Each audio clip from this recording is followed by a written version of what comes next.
Hello and welcome to the week of VocTech. Really fantastic to be kicking off with this session, and I'm very excited about the whole week and what's coming up. And I'm delighted that we have got our full board joining us today for this brilliant conversation about the importance of tech and the future of work. So it's a time when tech is moving faster than the institutions, our labour markets, and even our understanding sometimes can keep up with, and being thoughtful and not just enthusiastic about the role of tech in skills and work feels more important than ever. And for UFI, that means we stay grounded in our mission while we ask important questions about where tech genuinely adds value and where it could risk deepening existing gaps. So today is the opportunity to meet our fantastic board, hear their views on the future of work and the ways that tech can have a positive impact. We have some questions that have been submitted over the past couple of weeks. So we'll be bringing those into the discussion and exploring our trustees' views on different areas around tech. And kind of, if you want to ask questions as we go, please, you can use the YouTube chat function. We'll be able to see those questions, and we'll incorporate them as we're going through things. So I'd like to welcome Dom Gill, UFI Chair, and Anthony Bravo, UFI Vice Chair, to the session. Hi there, Rebecca. Hello. Hi, Rebecca. Thank you. It's fantastic to be. It's such a great start. So welcome, both of you. I'd really like to just, if you're happy to kick off where we're going with just your reflections. So I'll come to you first, Dom. So your reflections on the importance of VocTech. Yeah, I mean, I think just a couple of maybe side points there. I'm super proud that we're able to kick off yet another week of VocTech. You know, not just celebrating the great work that UFI itself has done, and I think it's just amazing to see, since I joined as a trustee in 2016, you know, how much impact we've had. And it's not just, I think, as you were saying, Rebecca, we're not just funding everything. We're being quite specific, quite targeted about what we're funding and why. So it's great to see where you know, certain technologies that we've funded or invested in are actually now seen as industry accepted standards, which I think is great. You know, it shows that what we're doing is having a big impact. But also, I think with the week of VocTech, it's celebrating the broader vocational technology sector, and I think the impact that can have. So it's not just about UFI. You know, we've got a biggest number of partners we've ever had, and I know we'll probably touch on that further into this session. But yeah, I think it's showing that this is an opportunity to celebrate that collaboration. So yeah, really cool. Yeah, it's really nice to see all the events with our partners that are coming up. And I think I'm going to ask Anthony the big question, which is why does our mission matter? Why is it so important?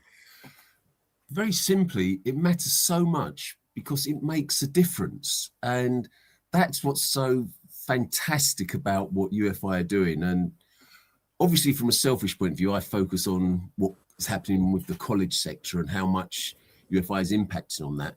And when I see what's happened with colleges like Bolton or Hull, who have just been given the King's Award for their work based on what they did with UFI, it just, like Dom, it just makes me so proud that we're making such a difference in the sector.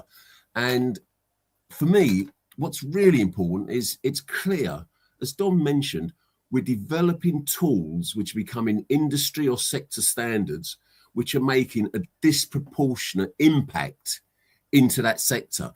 And just to go on a bit more, the work and the partnerships we're doing, which you're going to come to, with the AOC, again, is absolutely phenomenal. But I'll come back to that later if you need me to. Thank you. And we always talk about being a catalyst for change. So we know that people can do amazing things, and what we want to do is kind of help them get there faster, or help the sector really understand what the potential is and what could be achieved through tech. So we have a fantastic board with a really wide range of experience, and the fact they're so brilliant that they can't all fit on screen at once.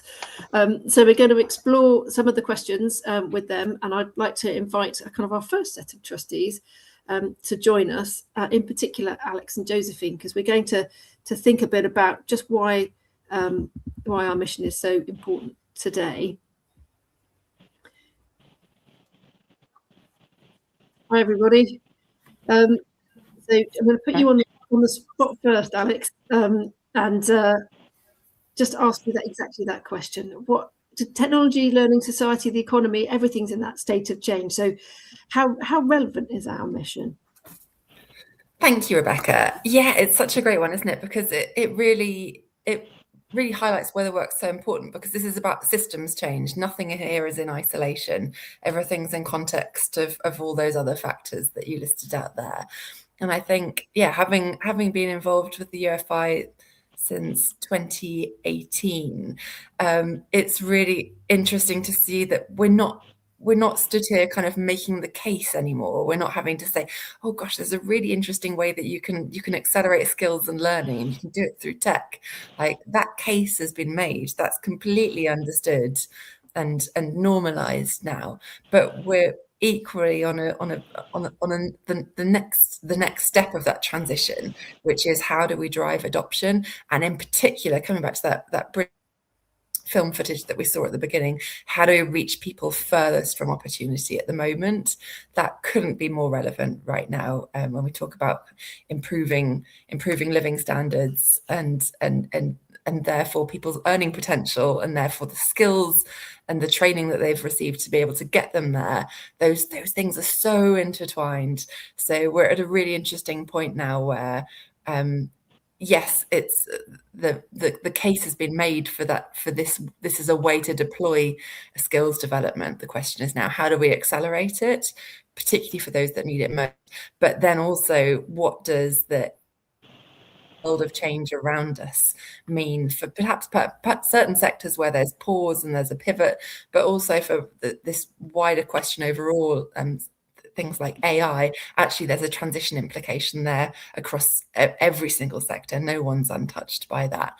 And again, UFI having such a strong combination of practice-led innovation that then informs policy thought leadership. It's a really important place for UFI to play and continue to drive things forward.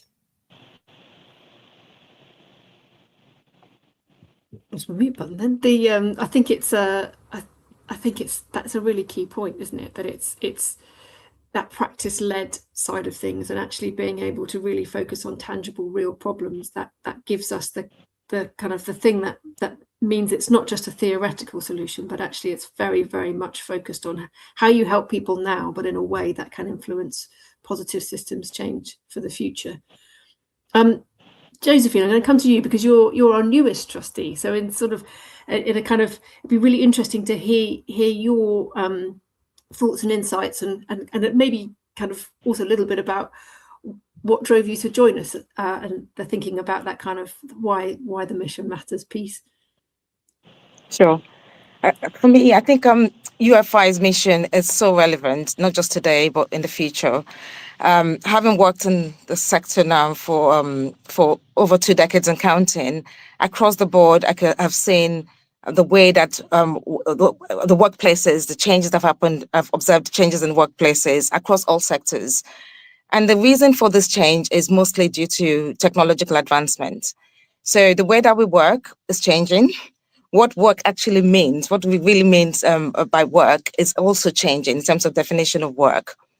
And for us to be able to succeed and have an environment where, especially today, where there's a highly skilled shortage as well as economic transition, we all need to adapt, and that adaptation is really critical, especially gaining the right skills for those further away from opportunities to be able to get into workplace and retain their work as well.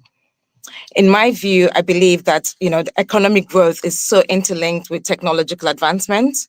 We've seen sectors being left behind if they don't actually keep pace with technological advancement. And what UFI is doing in terms of providing that skill set for people across the different sectors is really important to help bridge that gap. In terms of one of the things that really stood out for me in the video earlier on is the work that UFI does around supporting learners and communities with skill sets that they need. And 3 things that was called out there is Those skill sets will help build a future where everyone is included, skilled, and empowered. And that's a very important message out there. For me, being very new to the to UFI, I was very intentional when I was looking for my next board opportunity for a board or a charity that actually had it basically resonated with my personal goals. And one of the key things for me is I'm really passionate about social mobility and financial inclusion. And and as Alex has mentioned as well, for you to be able to like bridge the gap in social mobility, people need to have that knowledge and skills to be able to get meaningful employment.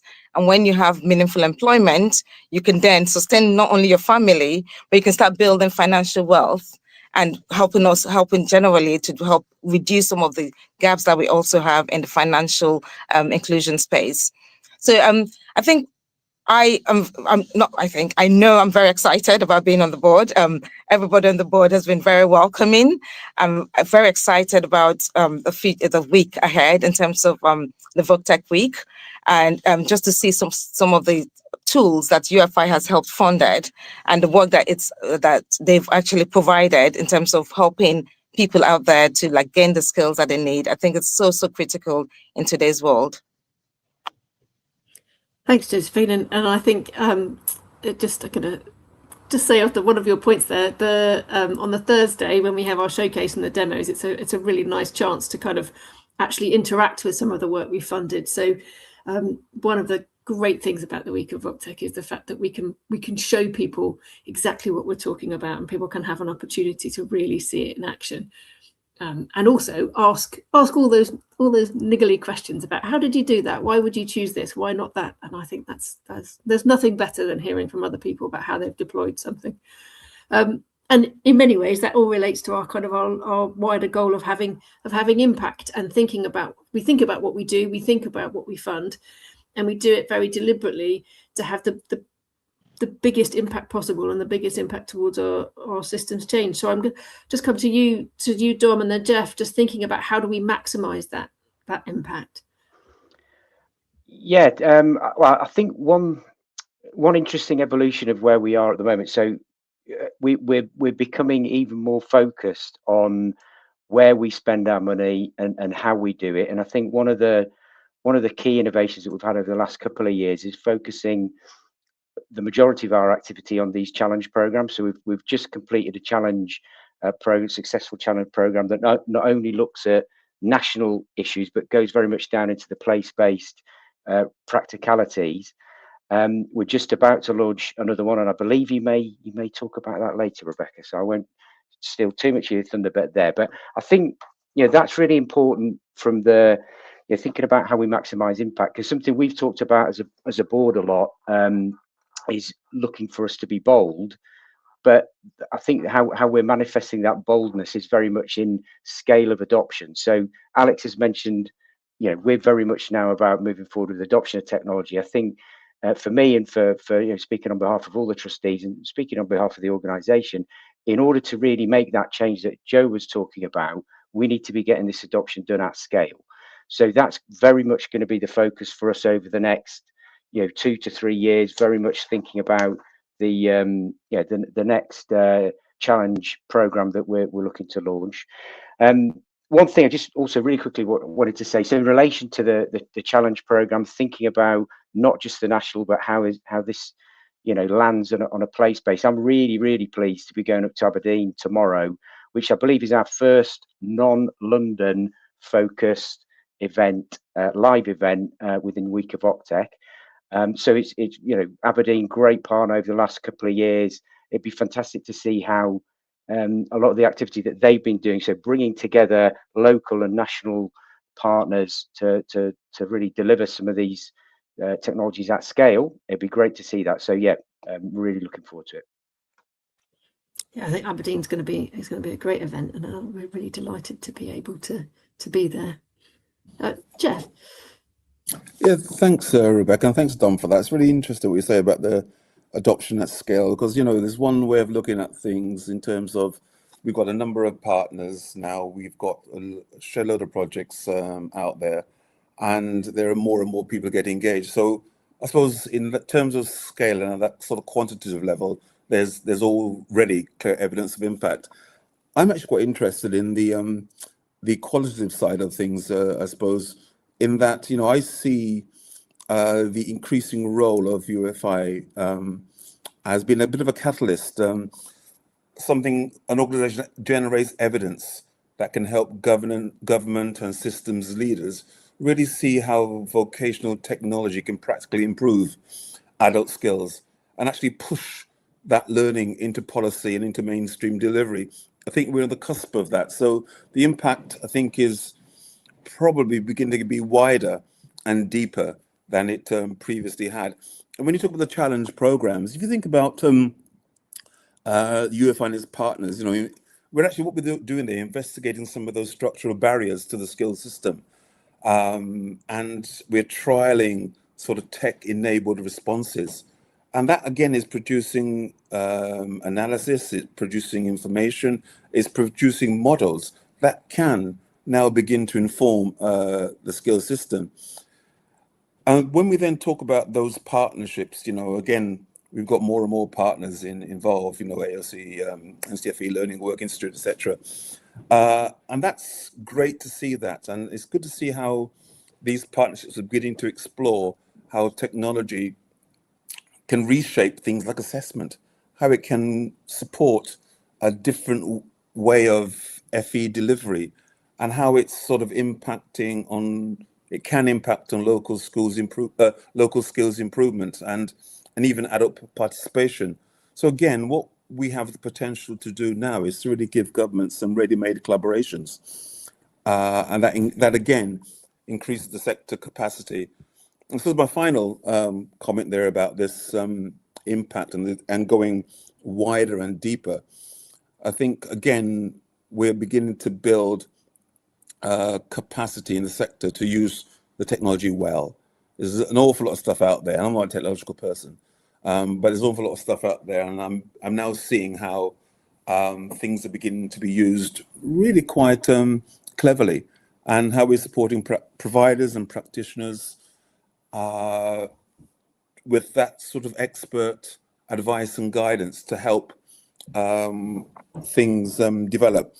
And I suppose the next step in that sense would be, how do we create those networks for professional development and for impact within the sector? So yes, in terms of scale, great, but actually I think we're also now at the cusp of going wider and deeper to really make that sustained impact of VocTech.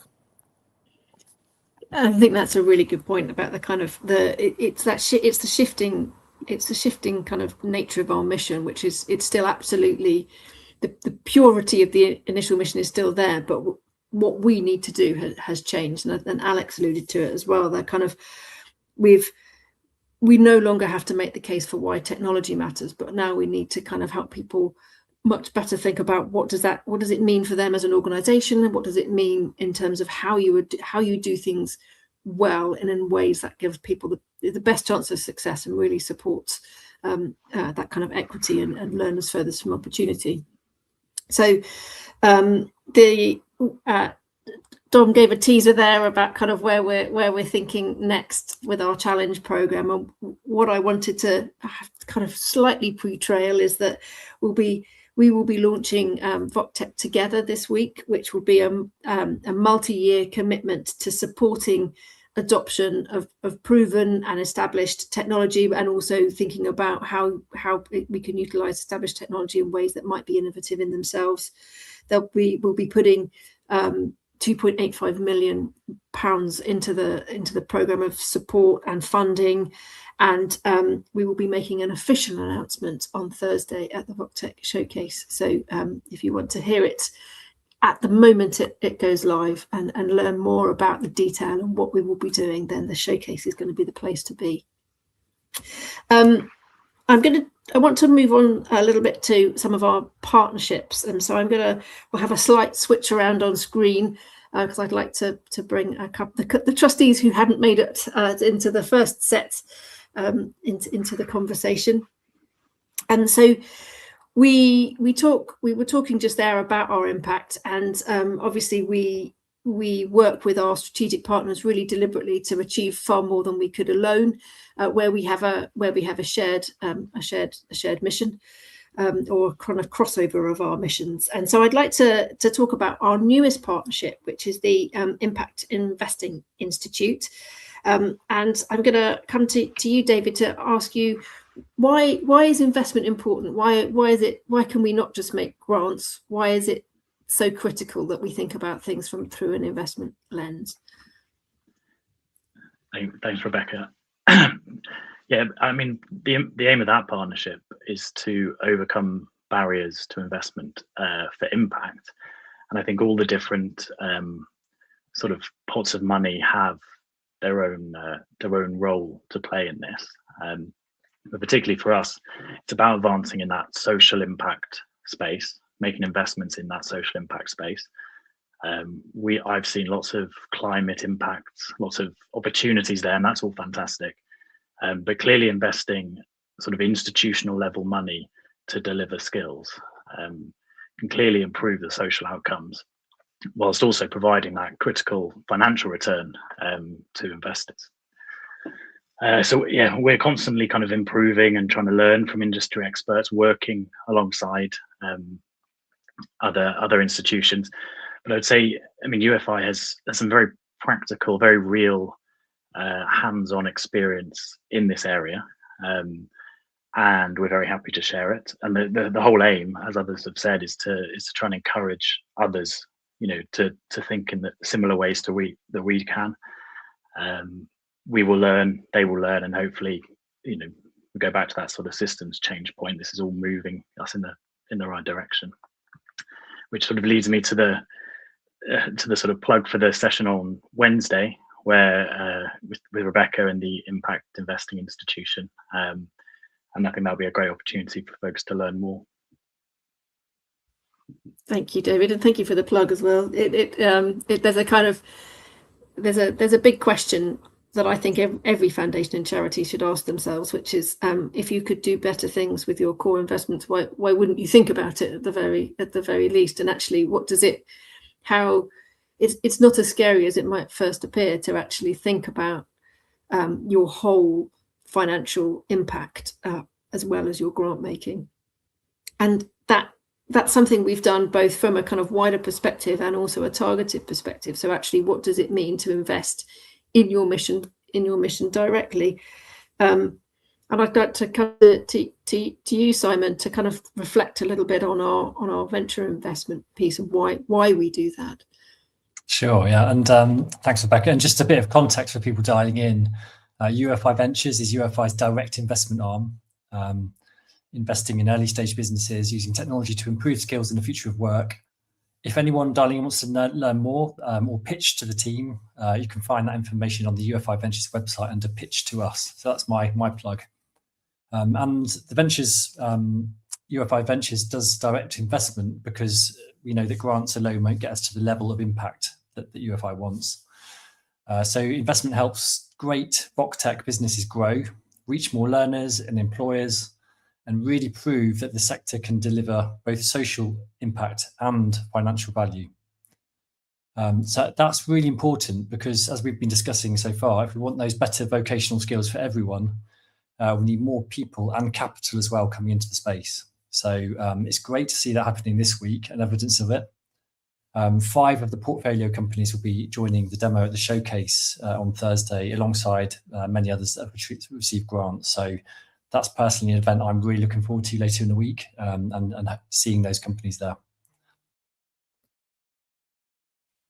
Thanks, Simon. And that, in some ways, it's a lovely segue into the next question I wanted to ask, which is, we've had a few mentions of things kind of taking place later this week as part of the week of VocTech. So I wondered if anyone wanted to talk about anything they were particularly looking forward to.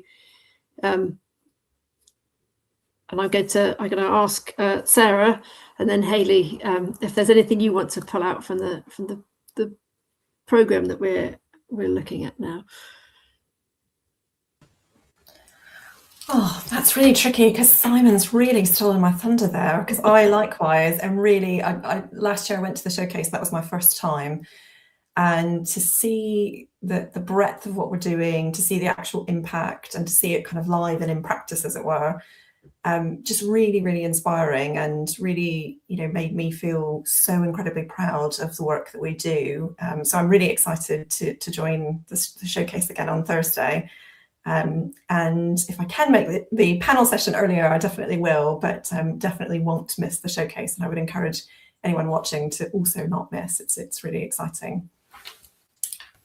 Yeah, it was so good last year. I can't actually believe how much I got out of it. I felt bad that as a trustee, you're here to contribute, but actually I took so much deep insight and inspiration from last year. But the one thing I'm really looking forward to, other than the actual main showcase event, is at 4:30 on Thursday, and that's the AI and work panel discussion.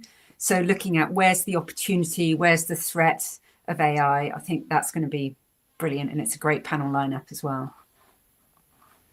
So, I mean, it's really interesting because quite a lot of the questions we had externally have come in that focus on AI. So I think it will be a really good discussion, and it is such a hot topic at the moment. But I'm going to kind of pick up a couple of those questions now. One of them was so Sean asked. He said, "I asked AI what question it would ask you on behalf of all the other AI tools, and the question it asked was, what skills do you believe humans must protect even if AI becomes capable of performing them?" So I'm going to open it to you and ask you what your thoughts, and I'll also we've got our final trustee waiting in the wings as well, so I'll pull John into that too. Does anyone want to jump in? Yeah, I'd absolutely love to answer this one, because I think it's a genius question. And actually what I love about this question is it actually reminds us of the real point of AI. The point isn't what it can do, it's what we want it to do for us. So for me, there are absolutely a few human skills that I think we want to protect. And I know that from an ethical point of view, this is something that UFI take really seriously anyway. For me, it's things like judgment. So human judgment is so key, because AI can provide all sorts of brilliant input and, help us beautifully phrase, recommendations. It can even help our applicants to make amazing business plans.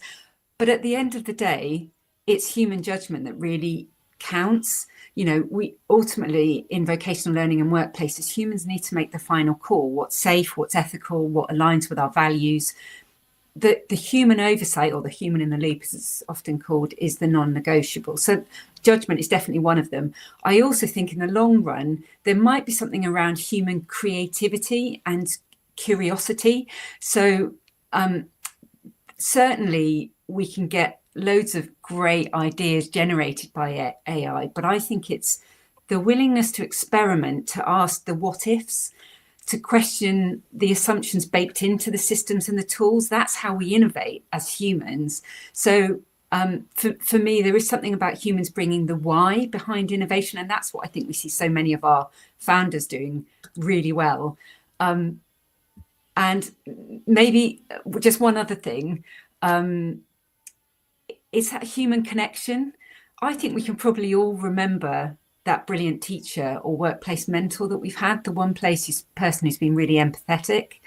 And although we can see AI evolving in that area, ultimately empathy and human connection are something that can be really central.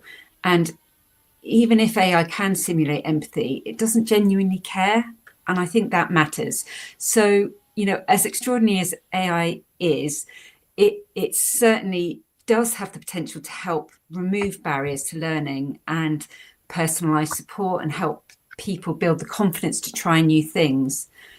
But again, it's us as humans, we bring the mindset. And so, the things the approach that we see UFI taking, which is one that has using AI ethically and responsibly to unlock human potential and widen access, that's the key approach, and what makes me so proud also of the approach that that UFI is taking towards the AI-driven solutions that are being put forward.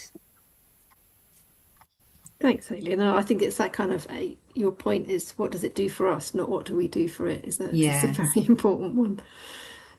John, I'll bring you into the kind of what should we protect kind of question. Yeah, it's such a good question. I agree with what Hayley's getting at there. And I suppose my kind of shorthand answer to it is, and it's a slightly meta answer, is that I don't think people should be scared of AI coming for jobs. But I do think people should be scared of people with AI skills coming for their job, if that makes sense.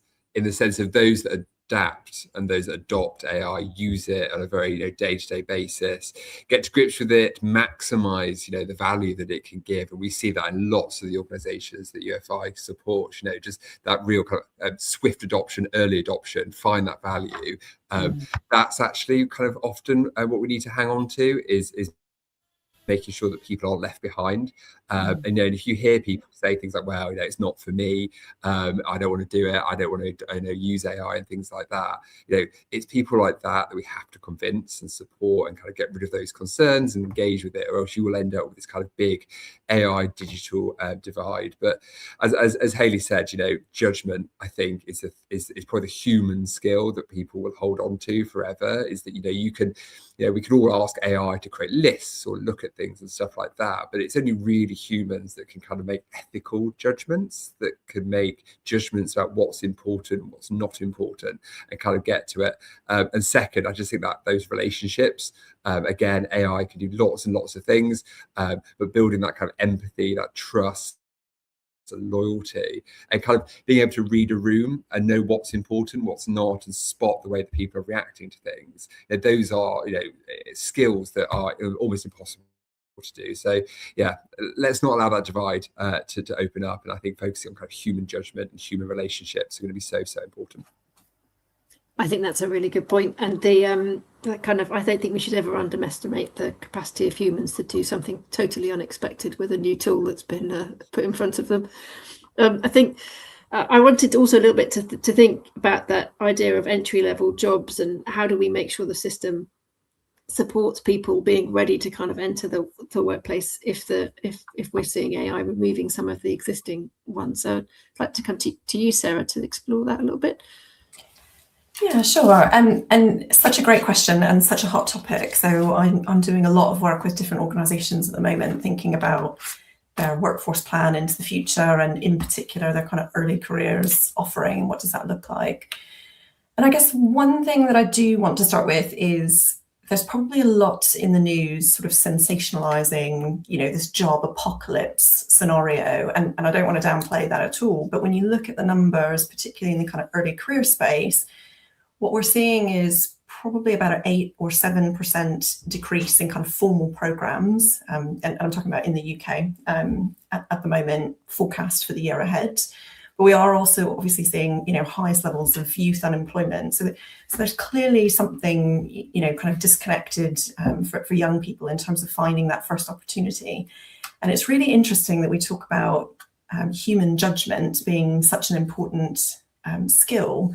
And as we sort of forecast into the future and look at what that looks like, the challenge is if the generation that's entering the workforce now is not getting the experience, they will never have the judgment. So there's a really interesting, kind of slightly terrifying, I guess, challenge facing all of us in terms of how do we help young people to get that experience, and how do we make sure, and exactly to John's point, that we don't create this kind of divide where we have an entire generation of people who simply don't have the skills for what the world of work will require in the not very distant future, where we are working humans and AI together. So I think there's a few things, I guess from an education perspective, that I'm really keen to see, which is exactly as Hayley and John talked about, real focus on, instead of thinking about preparing young people for a specific job or a specific role, understanding that the labour market is dynamic at the moment, and it will only continue to be dynamic and continue to change. So I think there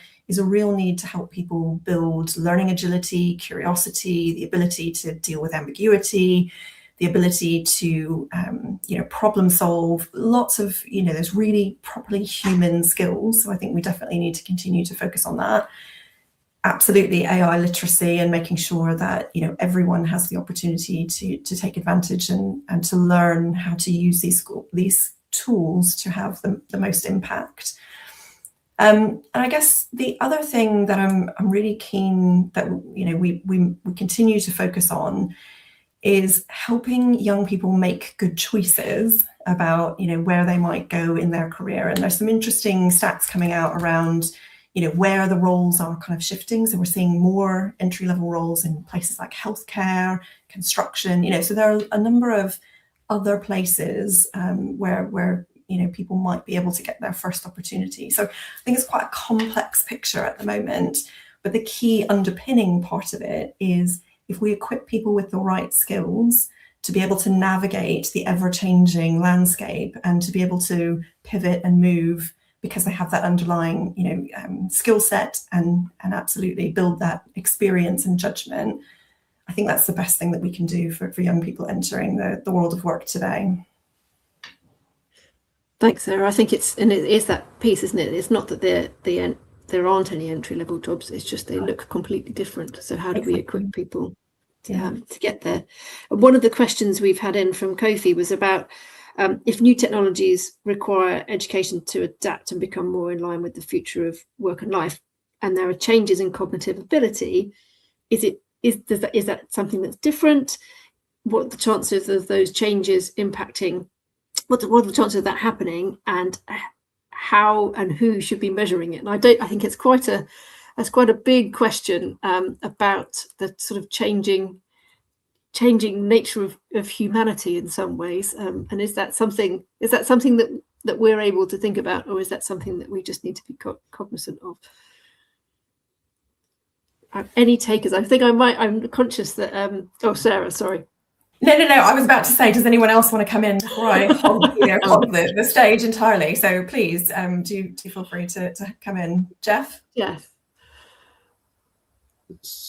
I was going to add, Rebecca, that it is something we need. Fascinating question. I love it actually because it shows. I think it shows the duality of where we're at, doesn't it? You've got the potential for technology to really increase and really help us to think very, very differently, but also the potential for it to sort of atrophy, help us to diminish. So it's a really cracking question.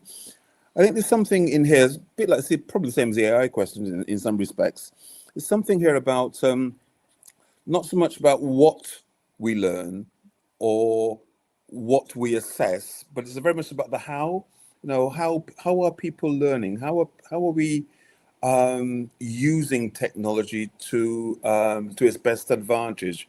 It's not the what of things. I think to me it's the how, and it's back to that point of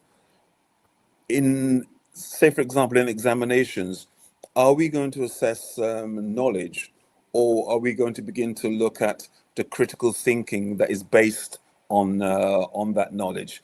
It's a real challenge, I think, for educators and for assessment authorities now to think differently about what good looks like in terms of an individual's competence. It's going to be less about the knowledge or the skill or the understanding.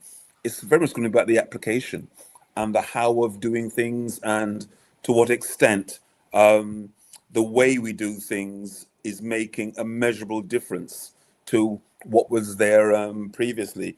So I think it's a fascinating question, and it's a fascinating challenge for the education and skills policy. But again, I think what UFI is doing in a number of the projects, things that I've seen, is it's testing that. It's giving us some guidance as to where that direction of travel will be. So I think that question is really at the cusp, but is really at the forefront of where we are currently in the UK in terms of education and training. We need to have a step change, and that question, I think, guides us down that particular route. Yeah, I think you're right. Anthony, I know you've got a thought on it as well. got to just agree with what has been said, particularly by Jeff, in terms of assessments and things like that need to be modified to look at what is actually happening now. But the key thing is, young people are different psychologically and physiologically, even in their brains now, because of their exposure to technology. Their attention spans are shorter. But how many young people now know their multiplication tables? We might think that's a bad thing, but do you really need to know them? Do you really need to learn French even now when Google Translate is so good? So it comes back again to what Jeff was saying. It's actually how they use the skills rather than actually having pure knowledge, which seems to be going to be the issue in the future, because definitely the way young people are developing now is they are there to use things rather than to actually be depositories of knowledge. The challenge with that, obviously, is if something happens and we lose access to all the knowledge, they won't know how to think properly, but that's another story. I think, yes, on one hand we sort of say, oh, they've got shorter attention spans, but on the other side, this generation is probably the best there's ever been at absorbing huge amounts of information quickly in a way that previous generations couldn't. So it's sort of counterbalance. I wanted to, I know, well, I was going to ask you a question about AI, Carol, but we've also got a very specific question about what happens when people use fundraisers to apply to us, and it's a very kind of it's an easy thing for to answer. So I'll just quickly come to that, and then come to you, Carol, on both on the AI question, and then if you've got anything else to pick up on the cognitive piece. We've had a question about do people who've used a professional fundraiser to write a grant application have an advantage? And very, very straightforwardly, no. And actually, I would say that people probably have a disadvantage if they don't put their own passion into the application, because we very much use a lot of humans and independent experts to assess each application, and we look for scale, and we look for the capacity to have that really broad impact across a wide range of learners, and so letting your passion shine through is probably the best thing you can do. So over to you, Carol. I've got two, if you want to pick up on the previous one, but also we had a very the big question, which is what's the single most exciting opportunity presented by AI in 2026 for upskilling people? So I'll let you close with that one. Right. Thank you. No, I was just going to illustrate with an example, because when calculators appeared for the first time, there was also a lot of fear that, oh my God, engineers will forget how to use the slide rules. And at the end of the day, as Anthony just illustrated, you probably don't need to do that. And what you have with AI and technology is those new amazing tools which allow you to achieve much better things ultimately.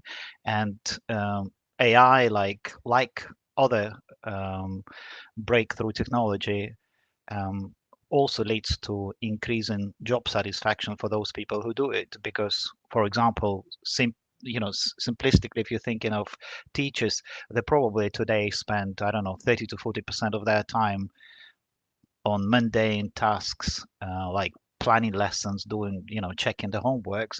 But ultimately, why they joined this profession is to create this human connection, that what Haley was talking about. And if you allow them to focus on the things which are really important, that's good for everyone, because that's what humans are good at, and that's what those people who do in those jobs have elected those professions. So there is of course there is fear of job losses, there is a fear of technology, which has always been and will always remain, but at the end of the day, the humanity will prevail, and will be able to use the technology to its advantage to achieve a greater goods. I guess that will be my closing remark. That's the closing. Yeah, excellent. Humanity will prevail. So thank you everybody for joining us today, and I hope you enjoyed the session as much as I did. It's always lovely to hear our trustees in any format, but thinking about those that big future of work question is such an important time. So if anyone has, we're always open for questions, so please do. You can always drop questions into our website. But we have a wonderful week ahead of us, so please do join us on Thursday, and with all the other amazing things coming up. So thank you to the trustees once more, and thank you everybody else. And goodbye.